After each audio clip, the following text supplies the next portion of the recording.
জায়েজ কেমন জায়েজ এটা কেমন জায়েজ এটা হলো মুস্তাহাসান ঠিক না বেঠিক আপনি দাঁড়িয়ে চেয়ারে বসে চাপটুকুলায় বসে শুয়ে যেমন খুশি করতে পারেন তবে দাঁড়ালে কি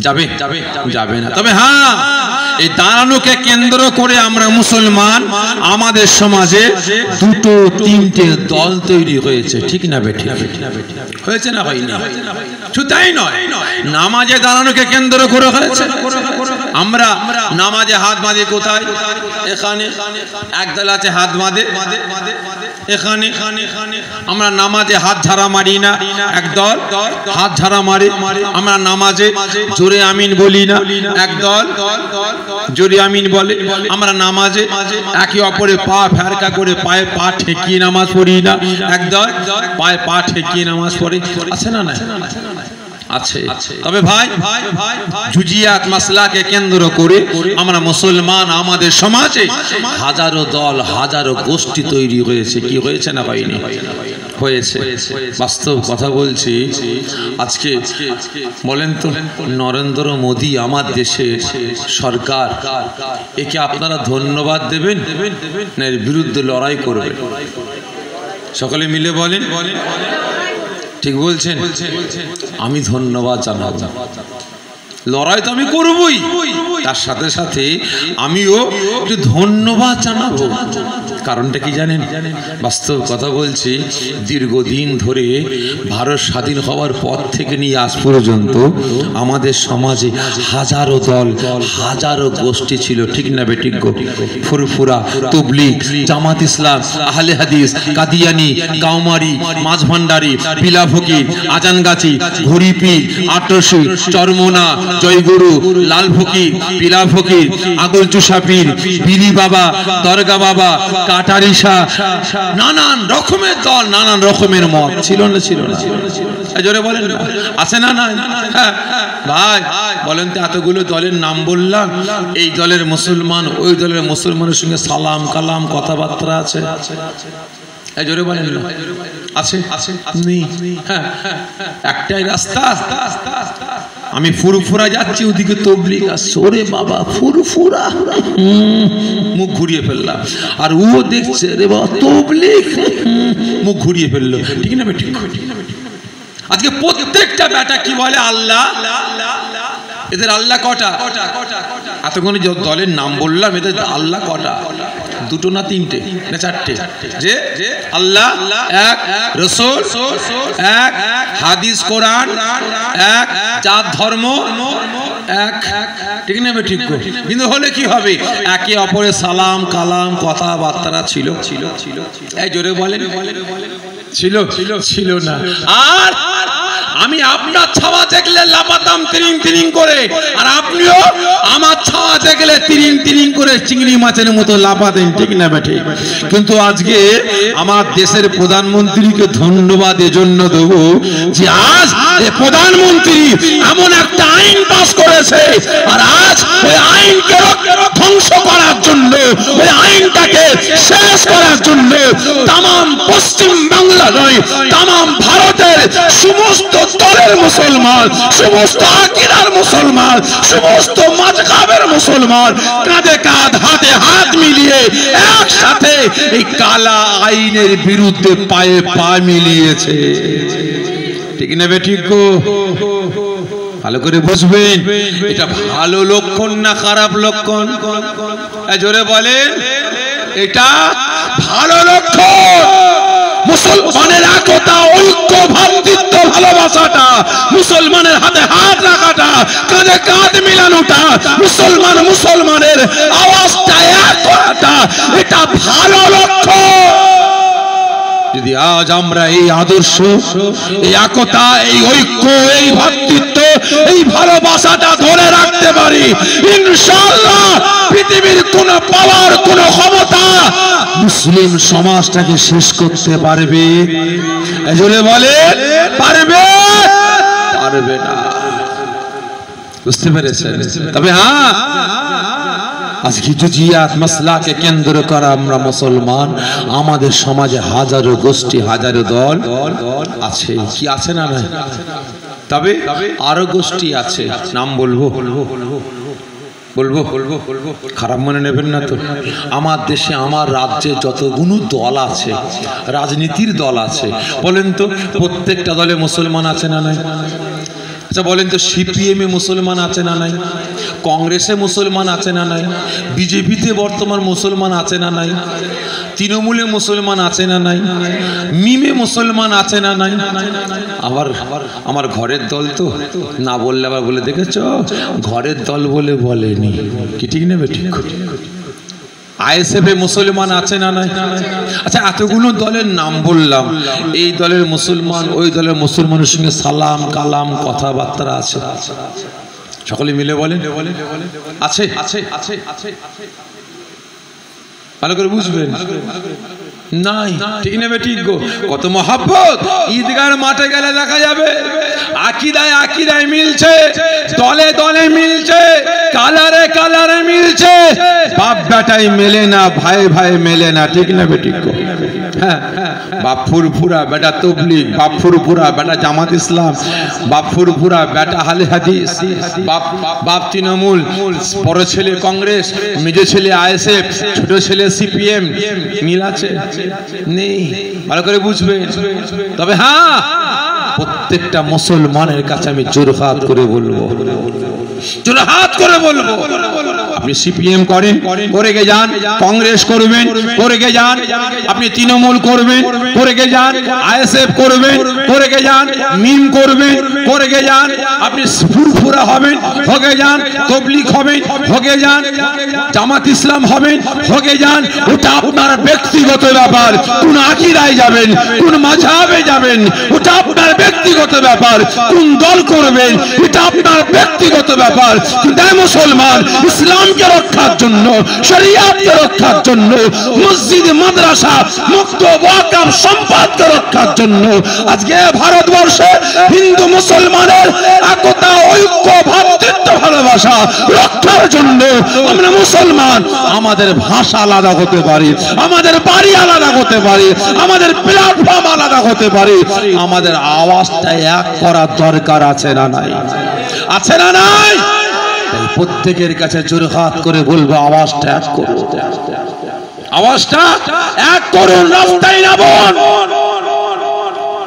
কারণ ভাই আজ থেকে 10 বছর 15 বছর আগে আমার চোখে দেখা ভালো ভালো বংশের ছেলে, ভালো ভালো খানদানের ছেলেদের অসহায় তো কি করবে, অসহায় তো গরিব তো কি করবে, 4-5টা ছেলে মেয়ে খাওয়াতে পারছে না, 3-4টে মেয়ে বিয়ে দিতে পারছে না, সিয়ানা হয়ে গেছে। এখন এর পিছনে ওর পিছনে ধন্না দিয়ে ঘুরে বেড়াচ্ছে। আর ওই নেতাগুলো কি করতো, রহমতুল্লাহ ওই কালকে ওই আব্দুল জব্বার খুব বাড়াবাড়ি কথা বলেছে, এই লাঠিটা নিয়ে তো একটু মাথাটা ফাটিয়ে দিয়াই তো 500 টাকা দেবো, ঠিক না? ঠিক যা, ওই শেখ পাড়াটা খুব বাড়াবাড়ি করছে, আলুগুলো নিয়ে ছুঁড়ে আইতো, ঠিক না? ঠিক রিজাল করে খুব বাড়াবাড়ি করছে, এটা নিয়ে একটু সাইজ করে আইতো, ঠিক না? ঠিক। কিন্তু আজ মুসলমান বুঝে নিয়েছে, সাধারণ জনগণ বুঝে নিয়েছে, সে হিন্দু বলেন আর মুসলমান বলেন, যে আর লাঠি নিয়ে, বোম নিয়ে, পিস্তল নিয়ে এরা মারামারি চাই, এই জোরে বলি চাই না। এখন গদি বাঁচাতে হবে, অস্তিত্ব রক্ষা করতে হবে। তাহলে গদি বাঁচাতে গেলে, অস্তিত্ব রক্ষা করতে গেলে কি করতে হবে? এখন হিন্দু মুসলমানের ধর্ম নিয়ে লাগিয়ে দাও, ঠিক না? হচ্ছে না, হয়নি? আজকে বর্তমান দিনে রাজনীতি এখন একটাই হয়ে গেছে, কি হিন্দু আর মুসলমান, হিন্দু আর মুসলমান, ঠিক না? ঠিক। ভালো করে বুঝবেন, আমি মুসলমান, আমার মাথা গরম, মসজিদ শহীদ করে দিয়েছে, মাদ্রাসা শহীদ করেছে কারা? হিন্দু ভাইরা। আর হিন্দু ভাইদের মাথা গরম, ওরা মন্দির ভেঙেছে, ওরা আমাদের মন্দিরে গরুর গোশত ফেলেছে, ব্যাস লেগে গেল, ঠিক না? ঠিক। শুরু হয়ে গেল মুসলমান আর হিন্দু ধর্ম নিয়ে মারামারি, ফাটাফাটি, কোদোকুদি। কিন্তু এর মাঝে জিনিসের দামগুলোকে বাড়াচ্ছে, ঠিক না বে ঠিক? কারোর মাথায় খবর আছে? এই জোরে বলেন না, কারো খবর আছে? এই ওয়াকফ সম্পত্তিকে মানে বিলটা পাস করার পরেই কি করলো বলেন তো? আমার দেশের জনগণের বুকে লাথি মারলো না মারলো না? এই জোরে বলেন না। হ্যাঁ, কি লাথি মেরেছে বলেন তো? বলে আমার দেশের সরকার ওয়াকফ বিলটাকে পাস করে তারপরে শুধু মুসলমান বলে নয়, হিন্দু ভাইদের বুকে লাথি মেরেছে, পেটে লাথি মেরেছে। কি করেছে? গ্যাসে 50 টাকা বাড়িয়ে দিয়েছে, ওষুধে 7 টাকা 8 টাকা 12 টাকা করে 14 টাকা করে এক একটা ওষুধের দাম বাড়িয়ে দিয়েছে, ডিজেল পেট্রোলের দাম বাড়িয়েছে, জিনিসের দাম বাড়িয়েছে। আপনারা বলেন তো কেউ রাস্তায় নেমেছে? বলেন কেউ রাস্তায় নেমেছে? রাস্তায় নেমেছে দুটো দল। কারা কারা? এই জোরে বলেন না, কারা? মুসলমান আর কারা? হিন্দু ভাই। কেন কেন মুসলমান নেমেছে? মসজিদ মাদ্রাসা ওয়াকফ সম্পত্তিকে বাঁচাতে হবে, আর হিন্দু ভাইয়েরা বলছে না, ওয়াকফ ফিরিয়ে দেওয়া যাবে না, আইনটাকে বহাল রাখতে হবে। ঠিক না বে ঠিক? এই হলো রাজনীতি। কারণ আমরা মাথা মোটা, আমরা দেশের জনগণ, আমরা বুঝি না, একের পর এক ধর্মে ধর্মে সুশ্রী দিয়ে লাগিয়ে দিচ্ছে, হিন্দু মুসলমানের মধ্যে দাঙ্গা লাগিয়ে দেওয়ার চক্রান্ত শুরু হয়েছে, আর আমরা মাথা মোটা, আমরা ওই নিয়ে ব্যস্ত হয়ে আছি। সকলের কাছে অনুরোধ করব, আজকে এই সম্পদ নরেন্দ্র মোদীর বাপের সম্পদ। এজোরে বলেন, ওয়াকফ সম্পদ নরেন্দ্র মোদীর বাপের সম্পদ। এজোরে বলেন, আমার দেশের সরকারের বাপের সম্পদ, আমার রাজ্য সরকারের বাপের সম্পদ। এজোরে বলেন, এটা আমার পূর্বপুরুষের দানকৃত সম্পদ, আমার আল্লাহ পাকের নামে সম্পদ। মসজিদ মাদ্রাসা মক্তব কবরস্থান আজকে যদি এরা হরণ করে নেয়, ছিনিয়ে নেয়, আমরা ছিনা তো দেবো? জোরে বলেন, এর বিরুদ্ধে আমাদের প্রতিবাদের দরকার আছে না? নাই আছে। তাই প্রত্যেক বহুত দূর মাইকের আওয়াজ যাচ্ছে, বিভিন্ন ধর্মের মানুষেরা শুনছেন। প্রত্যেকের কাছে অনুরোধ, কারণ উপর বাল্লি হাসে, নিচের বাল্লি কাঁদে, ওরে বাল্লি তোরও একটা দিন আছে, কথাই আছে না? খুঁটে পড়ে গোবর হাসে, ওরে গোবর তোরও একটা দিন আছে, ঠিক না বে ঠিক? হ্যাঁ, দেখছি তো ভাই সোশ্যাল মিডিয়ায়, এই মাকড় কদিন আগে দেখছিলাম, হিন্দু ভাইরা শিব পুজো করবে, একদল বাউন গিয়ে বলছে করতে দেবো না। কেন? তোরা নিচু বংশের লোক, তোরা কি পুজো করবি? ঠিক না বেটি? এই নিয়ে হাইকোর্টে কেস হয়েছে, মামলা হয়েছে। ভালো করে বুঝবেন, আজকের দিনে বর্তমান দিনে যারা আমার আপনার মাথায় বসে আজকে নেতৃত্ব দিয়ে বেড়াচ্ছে, এরা কিন্তু জনগণের কোনোদিন ভালো চাই না। তাই সকলকে বলছে, মুসলমান আসুন, হিন্দু ভাইদের আমি অনুরোধ করব, আসুন আমরা কাঁধে কাঁধ হাতে হাত মিলিয়ে আমাদের প্রাপ্যটা আমরা বুঝে নিই। না হলে আগামী দিন আজকে মুসলমানদের পেটে লাথি মারছে, দুদিন পরে আপনাদেরও মারবে, ঠিক না বেটি? আল্লাহ পাকের কাছে দোয়া চাই, আল্লাহ আমাকে আপনাকে সকলকে কাঁধে কাঁধ হাতে হাত মিলিয়ে একসাথে অন্যায়ের বিরুদ্ধে প্রতিবাদ করার তৌফিক দান করেন। সকলে জোরে বলুন আল্লাহুম্মা আমিন, জোরে বলুন আল্লাহুম্মা আমিন। তাই প্রত্যেকের কাছে অনুরোধ করব, এই ওয়াকফ সম্পদকে রক্ষার জন্য যে কোনো দল, যে কোনো সময়, যে কোনো মুহূর্তে, যে কোনো জায়গায় ডাক দেবে, যাবেন? জোরে বলেন, যাবেন? ঠিক বলছেন। তবে ভাই, এই আন্দোলন আমার পছন্দ হচ্ছে না। আপনাদের পছন্দ হচ্ছে ভাই? জোরে বলেন না। এই আন্দোলন যা হচ্ছে কলকাতায় বা আমার রাজ্যে, আমার পছন্দ নয়। আপনাদের পছন্দ হচ্ছে? হ্যাঁ, কথা বলে না। পছন্দ হচ্ছে? হয়নি কেন? কেমন আন্দোলন চালু?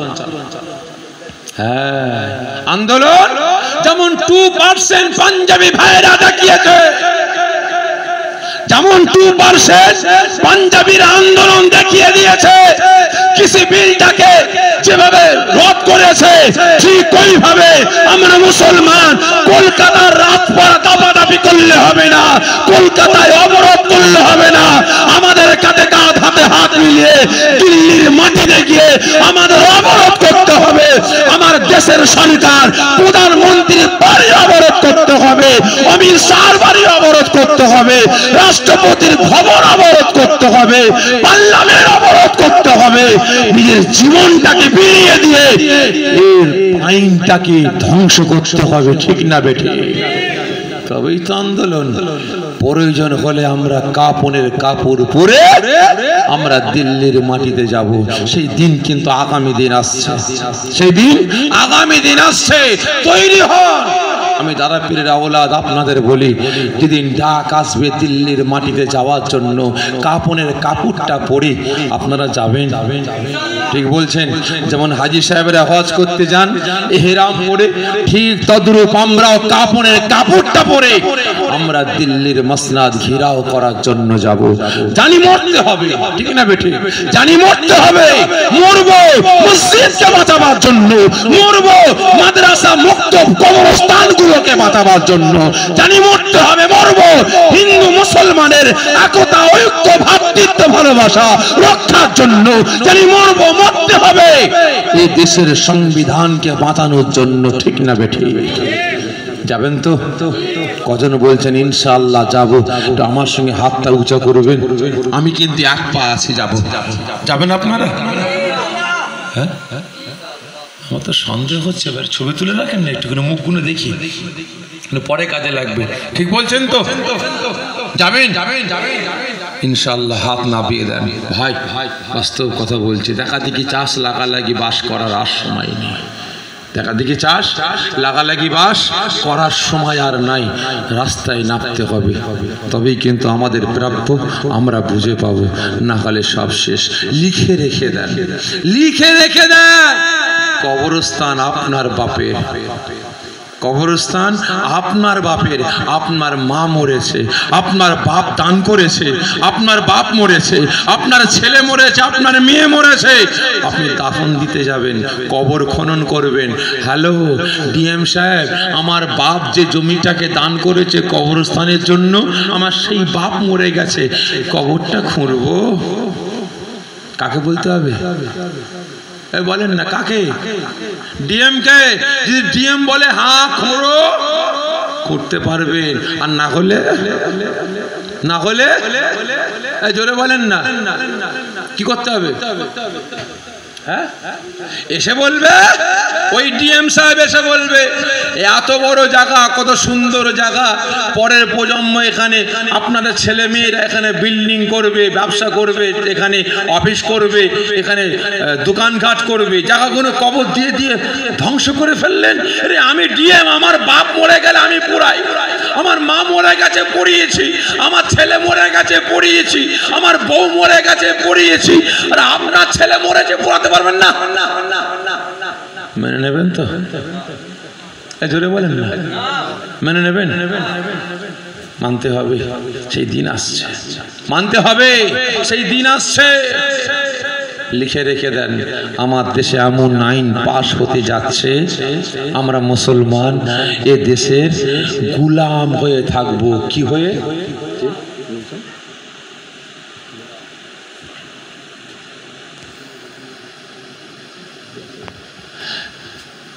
ভালো করে বুঝবেন কি হয়ে থাকতে হবে। গোলাম হয়ে, বাস্তব বলছি, লিখে রেখে দেন। এ দেশের যত সংখ্যালঘু মানুষ আছে, শুধু মুসলমান বলে না, যত সংখ্যালঘু মানুষ আমরা বসবাস করছি, প্রত্যেকটা সংখ্যালঘু মানুষদের এ দেশে গোলাম হয়ে থাকতে হবে। ভোটার কার্ড থাকার পরও ভোট দিতে পারবে না, ভোটার কার্ড থাকা সত্ত্বেও ভোট দিতে পারবে না, সেই দিন কিন্তু আসছে। আপনার ছেলে মেয়েরা চাকরি করতে পারবে না, সরকারি ফ্যাসিলিটি পাবেন না, সরকারি কোনো রকম অনুদান পাবেন না। লিখে রেখে দেন, সেই সময় কিন্তু আসতে লেগেছে, আর সেই বিল খুব তাড়াতাড়ি পাস করতে যাচ্ছে। এক দেশ, এক আইন, এক ভোট করতে যাচ্ছে। বুঝতে পেরেছেন? সকলের কাছে অনুরোধ করব, মজবুত হন, অন্যায়ের বিরুদ্ধে গর্জে উঠুন। দেশ দশকে রক্ষা করার সময় এসে গেছে। এবং শরিয়তের আইন কানুন বিধানগুলোকে রক্ষা করার সময় এসে গেছে। যদি আমরা এক না হই তাহলে আল্লাহ পাকের খাস রহমত কিন্তু আসবে না। তবে দোয়া চাই আল্লাহ পাক এই ওয়াকাফকে কেন্দ্র করে টোটাল মুসলিম সমাজের যে একতা, ঐক্য, ভ্রাতৃত্ব, ভালোবাসা আজকে নতুন করে জেগে উঠেছে, তৈরি হয়েছে, আল্লাহ পাক এই ভালোবাসা, এই ভ্রাতৃত্ব, সমস্ত মুসলমানদের এই একতা আল্লাহ পাক যেন কিয়ামত পর্যন্ত জারি রেখে দেন। সকলে জোরে বলুন আল্লাহুম্মা আমিন, জোরে বলুন আল্লাহুম্মা আমিন।